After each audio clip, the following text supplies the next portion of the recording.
છે કે જવાબ સવાલ કરવા પડે. તો વિડીયો કોન્ફરન્સમાં એણે મારો વિડીયો ઓન રખાયો, પણ એણે એનો કેમેરો હાઈડ રાખ્યો. એણે એનું મને આઈડી કાર્ડ મોકલ્યું કે હું ફલાણા ઓફિસર છું. એટલે મેં મારા વોટ્સએપ પર આઈડી કાર્ડ જોયું. પછી એણે વાત કરી, બીજા 2 ફોટા મોકલ્યા કે જે અત્યારે એક ધારાસભ્ય એનસીપીનો પકડાયેલો છે 6-7 મહિના પહેલાં, આ વ્યક્તિ તમારા એકાઉન્ટ ઓપરેટ કરે છે. તો મારા એકાઉન્ટ સ્ટ્રેટથી હોય, મારું એકાઉન્ટ તો અહીંયા છે ને, તો કાંઈ મારા એકાઉન્ટમાં પૈસા મુકાય કે જાય તો મને તરત જ SMS મળે છે. તો કે ના, પણ બીજી જગ્યાએ તમારા એકાઉન્ટ છે અને ભરો કે છે. એટલે મારા દીકરાને પાછું બીજો ફોન કર્યો, એવો દેખાવ કર્યો કે સર આ આધાર કાર્ડ છે, શું આના નામના ઇન્ડિયામાં કોઈ એકાઉન્ટ વગેરે કોઈ માહિતી છે? તો કે હું તમને 2 મિનિટમાં આપું છું. એટલે 2 મિનિટ પાછો મને હોલ્ડ કરી રાખ્યો અને આડી એવી વાતો કરવા માંડી. પછી પેલાનો રિંગ વાગે છે કે હા સર, કે આ આધાર કાર્ડથી મુંબઈમાં 3 એકાઉન્ટ છે, સિક્કમમાં એકાઉન્ટ છે, જમ્મુ કાશ્મીર એકાઉન્ટ છે, દિલ્હીમાં છે, કલકત્તામાં છે, આ પ્રમાણે 7 એકાઉન્ટ છે કે છે. અને બધા એકાઉન્ટ ફ્રીઝ થયેલા છે કારણ કે એમાં હવાલા કૌભાંડ થયેલું છે, મની લોન્ડરિંગનું કૌભાંડ થયેલું છે. એટલે પહેલાં મને કે સાહેબ સાંભળી લીધું તમે, તો તમારા એકાઉન્ટથી આવું થયું છે અને આ તમને ખબર છે કે મની લોન્ડરિંગ એટલે શું, આ રીતે પૈસા આવે અને આતંકવાદીમાં આથી જાય બીજું ત્રીજું. એટલે હવે તમારા પોતાના જે એકાઉન્ટો છે એની પણ ઇન્કવાયરી શરૂ થશે. તમારા એકાઉન્ટ ક્યાં ક્યાં છે? તો મારા એકાઉન્ટ તો સાલસામાં જ છે. આ અહીંયા 3 બેંકો છે, 3 બેંકમાં મારા 3 ટ્રસ્ટો છે, 4 ટ્રસ્ટો છે, હોસ્પિટલ છે, સ્કૂલ છે, ગૌશાળા છે, અન્નક્ષેત્ર છે, અને બધાના મારા એકાઉન્ટ અહીંયા છે. તો તમે એકાઉન્ટની ડિટેલ્સ મોકલો.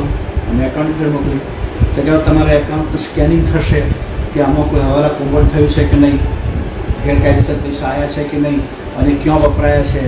એટલે તમે આજે આખા એકાઉન્ટનો કોઈ લેવડ દેવડ ના કરશો, કોઈ વાંધો નથી. પછી એણે પાછું થોડીક ઊભા રાખીને કહ્યું, હવે મને રિઝર્વ બેંકમાંથી ખબર એવો સંદેશ આવ્યો છે કે આમના બધા જ પૈસા જે એકાઉન્ટના છે એક જગ્યાએ આપણે આપીએ, એમાં ટ્રાન્સફર કરેલું અને પછી આપણે એની ઇન્ક્વાયરી કરી અને પછી રિલીઝ કરીશું.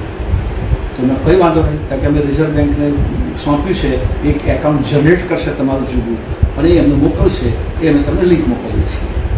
એટલે એક એકાઉન્ટ પછી આપણે મને ડિટેલ્સ મોકલ્યું કે આ એકાઉન્ટમાં તમે આજથી સીએસથી બધા પૈસા મોકલી દો. એટલે એકાઉન્ટ જેવું આવ્યું એટલે મેં જોયું કે આ પ્રાઇવેટ એકાઉન્ટ છે, આ કોઈ ગવર્મેન્ટ એકાઉન્ટ નથી. એટલે મેં કહી દીધું કે આ પ્રાઇવેટ એકાઉન્ટ છે, માટે આમાં હું કોઈ પણ પૈસો ટ્રાન્સફર નહીં કરું. તો કે અમે તમે કઈ રીતે વિશ્વાસ આપી શકીએ કે અમે સાચા છીએ, અમે ઓફિસર છીએ, અમે તમને બચાવવામાં મદદ કરીએ છીએ, તમારી સામે આટલા બધા કેસ થવાના છે, મની લોન્ડરિંગનો કેસ થવાનો છે, આ ડ્રગ્સ તમારું પકડાયું છે અને તમને ખબર છે 7 વર્ષની સજા થાય, 10 વર્ષની સજા થાય, તમારું સામાજિક આબરૂ આટલી બધી છે, આમ થશે તેમ થશે, જે થવું એ થાય, પણ હું સરકારનું એકાઉન્ટની કોઈ લિંક હોય તો જ એમાં પૈસા ટ્રાન્સફર કરું. અને તારે કે મને કોઈ પણ સમન્સ મોકલવો હોય કે કોઈ પણ એફઆઈઆર કે ગમે તે કરવું હોય તો તારે આણંદની પોલીસ દ્વારા મને મોકલવું પડે. એ તું મોકલ. આવું કોઈ ખબર પડી કાં તો કામ પતી ગયું. એટલે મને જેમ તેમ પછી બોલવા માંડે ગમે તેમ. મેં કહ્યું તું હમણાં તો ગુરુજી આપ કરતો હવે તારો ટર્ન બદલાઈ ગયો. એટલે મને ખબર પડી તું કોણ છું. પછી એને ખબર પડી.